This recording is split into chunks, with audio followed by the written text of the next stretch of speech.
No sertão esquecido de São Bento das Almas, a lua cheia não é uma bênção, é uma ameaça. É quando ela nasce redonda e branca como um osso no céu que o povo tranca as portas, apaga as lamparinas e começa a rezar baixinho. Os cães são os primeiros a avisar. Eles uivam antes mesmo que o vento mude de direção, e quando o vento finalmente muda, já é tarde demais. Dizem que quando o sino da velha capela soa 12 vezes e o silêncio cai como um peso sobre o vale, um homem se torna fera. Não por escolha, mas por uma dívida antiga, uma maldição de sangue. Miguel Aranha era um vaqueiro, um homem de poucas palavras e olhar cansado. Vivia sozinho, num casebre de taipa na beira da mata, rodeado pelo silêncio, e diziam, pela culpa. Ninguém sabia o que atormentava sua alma.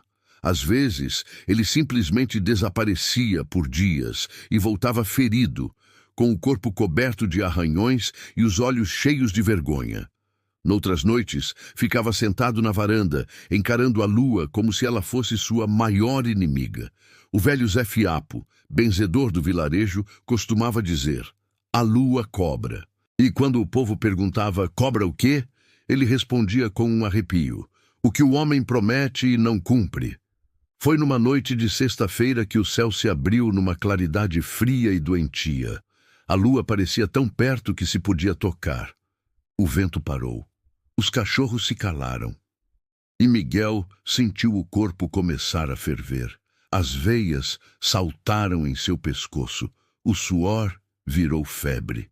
Um zunido preencheu seus ouvidos, como se a própria terra estivesse respirando fundo. Então veio a dor.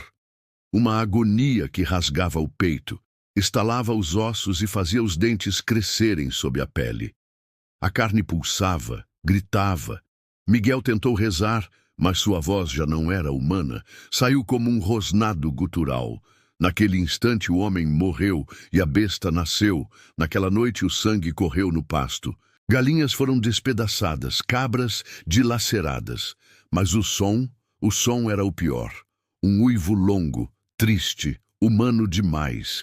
Era um grito que misturava a dor da transformação e a fome da fera, o amor e o desespero de um homem preso. Dona Eulália, a vizinha mais próxima de Miguel, jurou de pé junto ter visto uma sombra atravessando seu terreiro. Uma criatura que andava em 2 pernas coberta de pelos, com olhos vermelhos como a brasa de um fogão a lenha. Tremendo, ela sussurrou. Era ele. Eu vi o rosto. Era o rosto do Miguel dentro da cara daquela fera. Ao amanhecer, os rastros no barro contavam a história.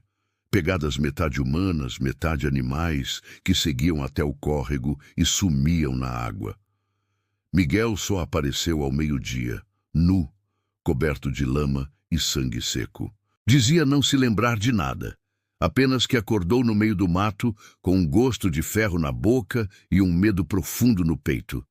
A partir daquele dia, o povo começou a se afastar. As crianças choravam quando ele passava. Até os cães latiam diferente, com o rabo entre as pernas. Foi quando Zé Fiapo, o benzedor, o chamou.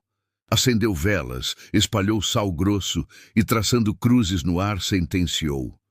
Tu carregas a maldição dos 7 pecados, homem. É a maldição de quem nasceu com sangue de fera. Alguém da tua família fez um pacto antigo.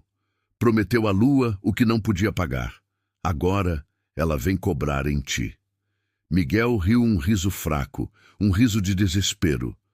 Por dentro, sentia algo se mexer, uma vontade que não era a sua. E se eu quiser acabar com isso? Perguntou. O velho olhou fundo nos seus olhos. Só tem um jeito. O lobisomem morre se o sangue dele tocar o da mãe. Miguel empalideceu. Sua mãe estava enterrada havia 20 anos. Apesar dos rumores e do medo, Rosa, uma moça de coragem rara, se apaixonou por ele. Ela dizia ver o homem, não o monstro. Nas noites comuns, Miguel era gentil, protetor. Mas quando a lua cheia se aproximava, ele sumia, inventando pretextos. Rosa esperava fiel, até o dia em que decidiu segui-lo. Era noite de lua cheia. Miguel andava trôpego pela estrada, o corpo já tremendo. Escondida, Rosa o seguia. Quando ele chegou à beira da mata, caiu de joelhos, grunhindo. Ela o chamou e ele se virou. O rosto dele se rasgava, os olhos mudavam de cor, os dentes brilhavam à luz da lua. O grito dela cortou o silêncio da noite. Rosa, foge, ele tentou dizer, mas já era tarde. O homem desapareceu. A fera avançou e o uivo ecoou por todo o vale. Na manhã seguinte, o corpo de Rosa foi encontrado à beira do rio, sem uma gota de sangue, com o olhar perdido na lua, que ainda era visível no céu. A raiva tomou conta do vilarejo. Com tochas, balas de prata e facões, o povo subiu o morro. Encontraram Miguel desacordado, nu e ferido. Ele jurava não se lembrar de nada.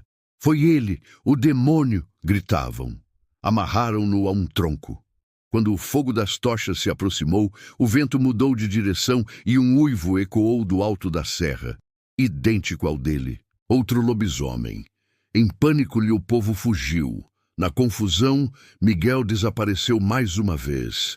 Dias depois, dizem que ele foi visto pela última vez, caminhando em direção ao cemitério, com uma faca na mão e a loucura brilhando nos olhos. Foi até o túmulo da mãe, ajoelhou-se e começou a cavar com as próprias mãos. A lua, agora vermelha, subia lentamente. Quando ele finalmente cortou a palma da mão e deixou seu sangue pingar sobre a terra do túmulo, o chão tremeu. Um rugido saiu das profundezas, uma mistura de dor, libertação e morte. E depois, silêncio. No dia seguinte, encontraram apenas um corpo queimado pelo sol e pela lua, com um sorriso sereno nos lábios. A lenda diz que a cada 7ª lua cheia, o espírito de Miguel desperta, não em corpo, mas em eco, uma fera feita de lembrança vagando pelo vale. Os cães sentem primeiro, depois vem o frio, e por fim, o som daquele uivo triste, humano, eterno. Quem o ouve, dizem, enlouquece. Quem sonha com ele acorda com gosto de ferro na boca. E alguns juram ver pela manhã pegadas na varanda, grandes demais para serem de um homem. Os mais velhos dizem que a lua não é luz, é um espelho, e o lobisomem é apenas o reflexo do que o homem esconde por dentro. Miguel se tornou um aviso: não desafie o que a lua reflete. Porque toda vila tem um homem que some em noite clara, e toda a alma carrega lá no fundo a sombra de um uivo contido. Se um dia, numa madrugada de lua cheia, você estiver sozinho e ouvir um som distante, não olhe para o mato. A fera não precisa ser vista para saber que você a ouviu. Ela sente o seu medo, e talvez ela não venha para te matar, mas para te lembrar que o monstro sempre esteve aí, dentro de você, só esperando o luar para despertar. Obrigado por acompanhar esta história até o fim. Se você gosta de contos sombrios do nosso folclore, deixe seu like, se inscreva no canal e ative o sininho para não perder nenhuma lenda. Até a próxima lua cheia.